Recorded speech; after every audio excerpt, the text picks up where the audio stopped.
Hello. Let's get into this. I think I have a lot to say. Then again, I don't know. Welcome to this Q&A video. I went on my Instagram story and I asked you guys for questions that I could answer. You could ask me breast cancer related questions. You could ask me non-breast cancer related questions. Whatever you want. And wow, did you offer quite a spectrum of questions. Thank you for that. I do feel like maybe I should have prepared my answers for this, but we're just gonna go with what comes up in this moment. It's kind of an overarching lesson that I've been sort of forced to learn over the last 4 or 5 months, but an incredibly valuable lesson nonetheless. We're going with the flow. Look how effortless and natural it is for us to go with the flow. We don't have control issues or a desperate need for certainty at all. We are easy breezy cover girl. More like easy breezy hiding under the covers girl. Let's get into it. I had a double mastectomy this week and went flat due to recurrence. What is your plan? Wow, kudos to you for going through such an intense surgery, and I hope your recovery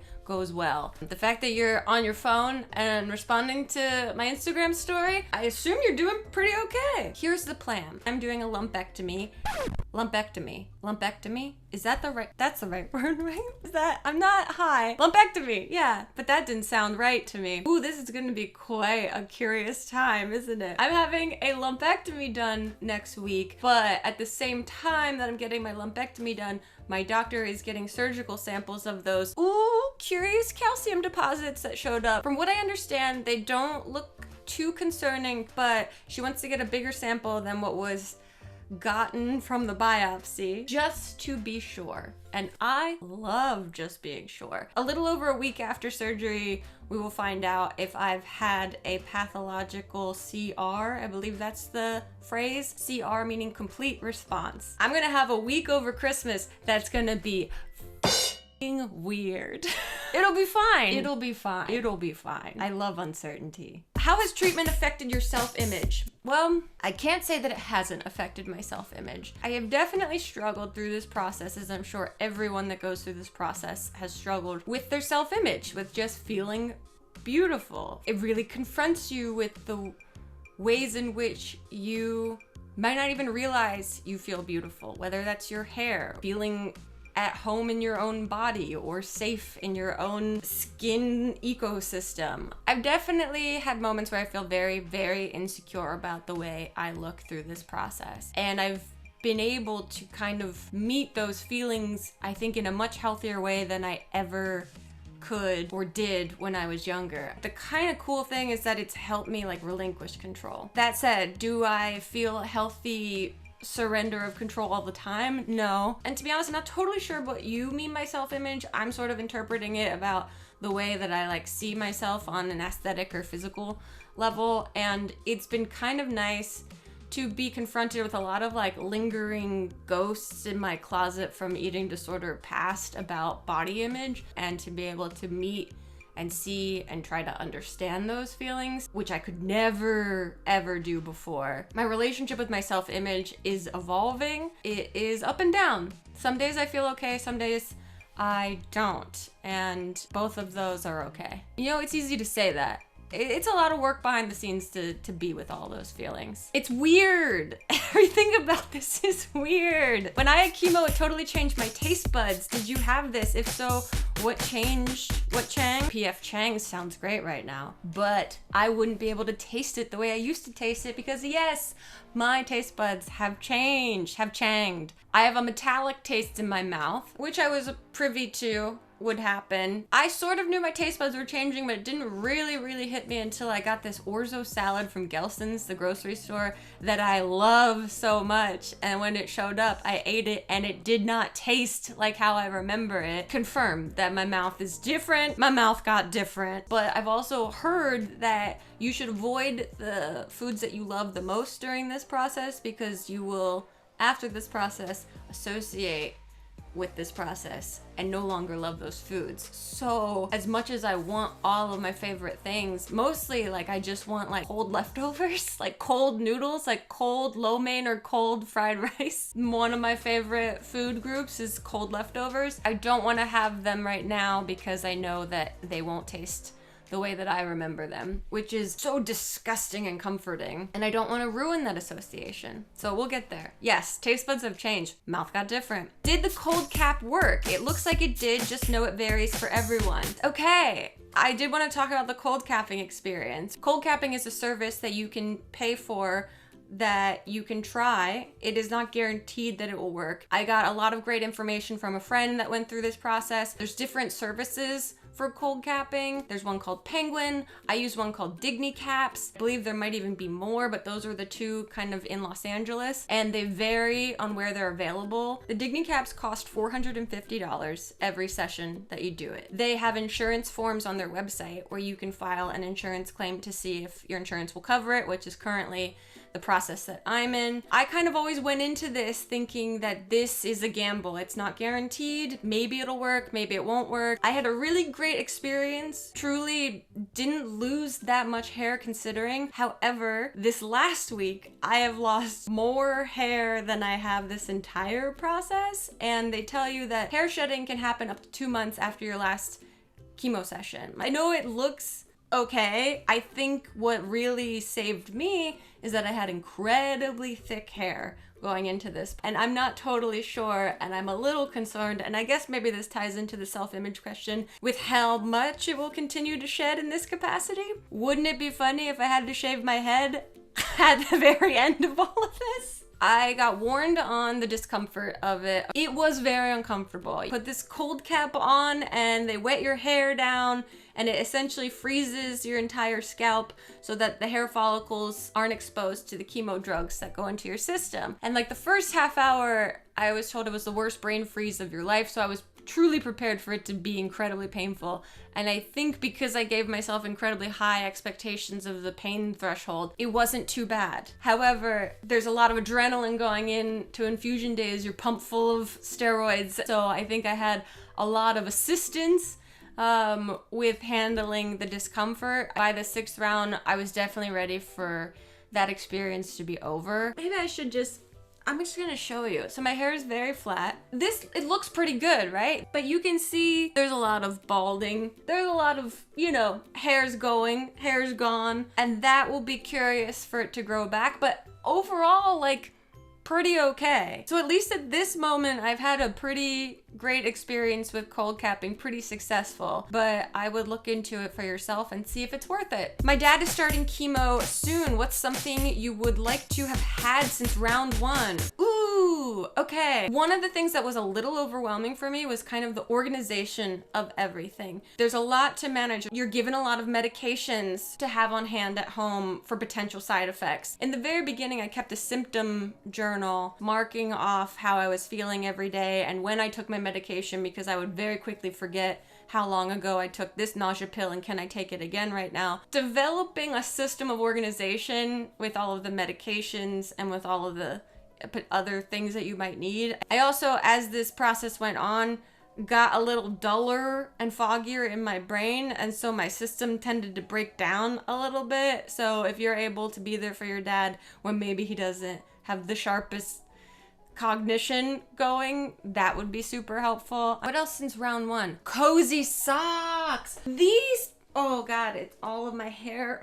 These have been like a true amazing creature comfort. I think this came in the bag that the volunteers at the infusion center gave me my very first round, and I was like, oh, they're just giving me like a bunch of stuff that I don't know if I need, but I'll politely accept because they're the sweetest, most beautiful women I've ever experienced that have also survived their own breast cancer journeys and are giving back in a tremendous way. And then these socks ended up being something I've worn almost like every day or every few days. Cozy socks, easy to throw on. That's an amazing thing to have from the beginning. Have you ever pulled the cancer card to get out of something you don't want to do?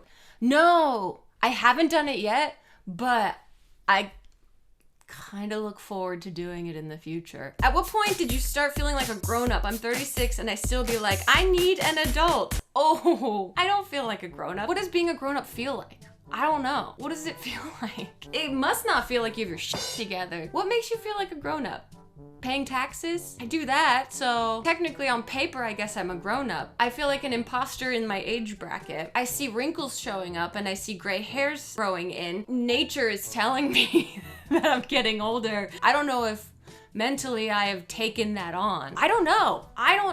Did our parents ever feel like grown-ups? Maybe it's just that we have this awareness because we have access to the internet and everyone talks about this shit all the time. We all feel younger than we actually are, and we all have imposter syndrome, and we all have anxiety, and we all feel disconnected, and that feels weird because we're like, you shouldn't be feeling this way, but maybe everyone's always felt this way since the beginning of time. They just didn't have an invisible system in which they could communicate with each other across long distances and connect on the feelings that made them feel isolated. Is that thought process adult? I don't know. What is something that has had an unexpected, profound effect on you? I mean, just the care and the reaching out of support. It is overwhelming. The messages that I get in my DMs of people going through similar experiences or experiencing a family member going through a similar experience, they're just so heartfelt, and it is just such a real connection that you have. Really does make it feel like you get pushed into this community that is beautiful and also so complex because everyone's dealt with so much in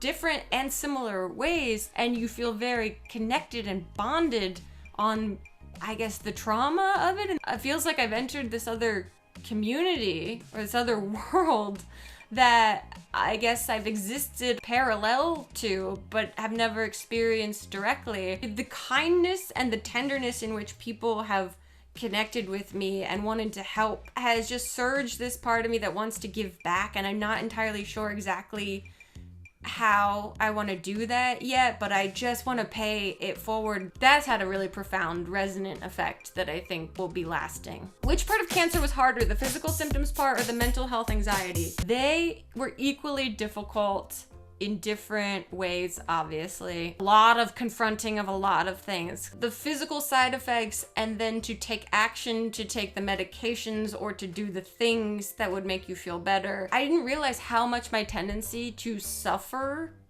was. It is so embedded in me, consciously and unconsciously, to just sort of suffer through like pain, and then I'd remember that I have nausea medication, that's what I should be taking for this feeling rather than just sitting in this really uncomfortable feeling. And then there's a lot of days where you just like feel bad. I'm really thankful that I had done a lot of work in therapy and that I continue to talk to my therapist twice a week. It was really valuable in helping me process my feelings and to say things out loud and to journal. You know, if you can't do therapy, just journal. Just put what the goofy things happening up here out on paper. There is something about transferring them that takes a lot of the weight out of it. They sit up here like sandbags. They just like weigh on you, these thoughts, these anxiety beliefs and loops. I have so many loops of anxiety thoughts. Be able to start putting them out on paper, get the sandbags out of my head and stop the loops. I like forget to journal still, and I have to remind myself to do it, like exercise. Like it sometimes feels a little tedious and I don't feel like doing it, and then I do it and I feel better and I go, see, and then I'm like, oh, you brat, and I'm like, no, we gotta be friends with yourselves. And it's just like, okay, fine, let's just eat some snacks. That's mental health. Did you use weed during chemo, and if so, did it help out in any way? Oh, yes, it did. I smoked a lot of joints throughout this because I love to drink weed. They make weed beverages out here in Los Angeles. What a treat. And then they started to upset my stomach. Edibles, for some reason, also were a little wonky for me, so I started smoking joints, and that really helped, especially on days that I felt a lot of physical pain. Helped me have an appetite. It also helped me get out of the anxiety a little bit. There were other times, however, that it made my stomach feel worse, or it made me paranoid and hyperfixated on the pains that I was experiencing in my body, and so it really was a balance. But it doesn't work for everyone, so find what works for you. Has Goose acted differently towards you since your diagnosis? Think she knows? I think she knows something. On my worst days on the couch, she would lay next to me, and it would make me want to cry, and then she would see me crying and be like, oh my god, what's wrong? And I'd be like, no, these are good tears. You're doing the best job. And she'd be like, I know, I'm doing the best I can.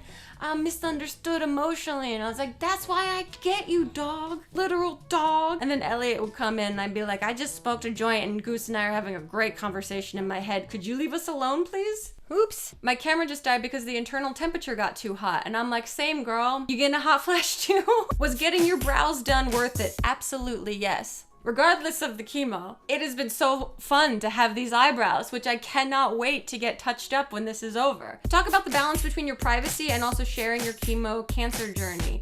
That's interesting. Sometimes you just feel very compelled to do something and it's almost impossible not to act on it. And I have had the thoughts of, wow, what if you kept this whole thing a secret? But I think a lot of my coping mechanism with difficult things in the past has been trying to keep it a secret. And that ultimately, for me at least, is so much more effort than putting it out there. And because this is such a complex experience and also something that so many people go through, it felt really valuable to me to be able to connect with other people and to hear about other people's experiences by means of exposing my own, and to feel less alone because this whole thing feels very isolating. It also has felt easy to share because it's just the most honest thing going on with me, and I don't feel like I'm trying to curate a package of my life in a way that makes me like look good to an audience. It feels like less work even. This is literally what I'm going through, and this is literally how I think about it. But at the same time, I do still value my privacy and haven't shown the worst parts of it. I still value keeping some of the extremely personal things to myself. For me, as a Libra that's looking for balance, is the way that I find balance. The feedback of feeling like this connects for a lot of people has been just like very inspiring to me to feel like there's a purpose. I think a lot of the the absolutely amazing internet content that I've made in the past sort of boiled to a head in my most burnt out chapter where it just felt like, what the who cares? That was my own sort of beating myself up and losing sense of like what I creatively felt called to do. And this has just reignited like a deeper purpose of being able to share this. What's the most Libra thing about you? I don't know. That I'm wildly indecisive, absolutely wildly, chaotically indecisive. And oh so charming. It's tough to trust the medical system. How wide did you feel confident in your treatment plan? Thankfully, I had a friend that I truly trusted that had gone through this same diagnosis 4 years prior, and she gave me a lot of confidence in the treatment plan. Triple positive breast cancer has a pretty straightforward treatment plan that works. So there wasn't a lot of second guessing by any of my doctors, and there wasn't a lot of here's plan B or C. So that ultimately just made me feel confident that they were like, here it is, this is what you're doing. And I was like, great, I don't have to consider anything else in this already emotionally overwhelming experience. I love that for me, but I know that's not the case for everyone. I also just inherently feel stupid as a human being existing in the world.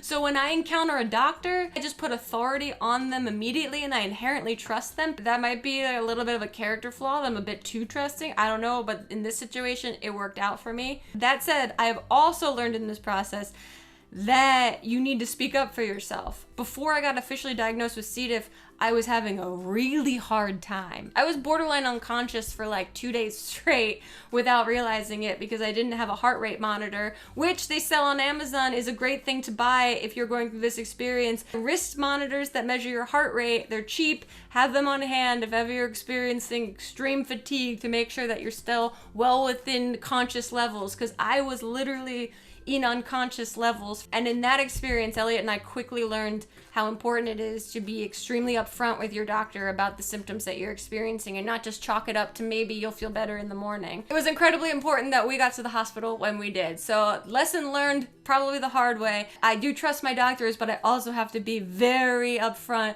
with, I'm feeling bad, sir. What should I do? Okay, there's still a ton of questions that I have. Maybe I'll do a part 2 of this down the line, but my camera is dying. I've recorded for probably an hour because I've been so rambly at this point. So I'm gonna wrap it up, and maybe I'll do a part 2 of Q&A with the questions that are left over because you guys asked so many great ones. Thank you so much for these questions. I hope these answers were helpful. They were definitely long-winded, which is a testament to the fact that I have some stamina now, that I can quack at this camera for an hour straight and still feel like I can go on. This camera simply can't. I'm outlasting technology on a physical level. Perhaps this what doesn't kill you makes you stronger thing is working out for old Helbig. Okay, before I dive too deep into the fantasy of me having physical authority over machines, I think I should get going. Thank you so much for watching. I will see you the next time I turn this camera on. Other than that, I don't know. It's fun to say that at the end of videos now. It feels comforting in a way. Because it's true, I have no clue what's going on ever.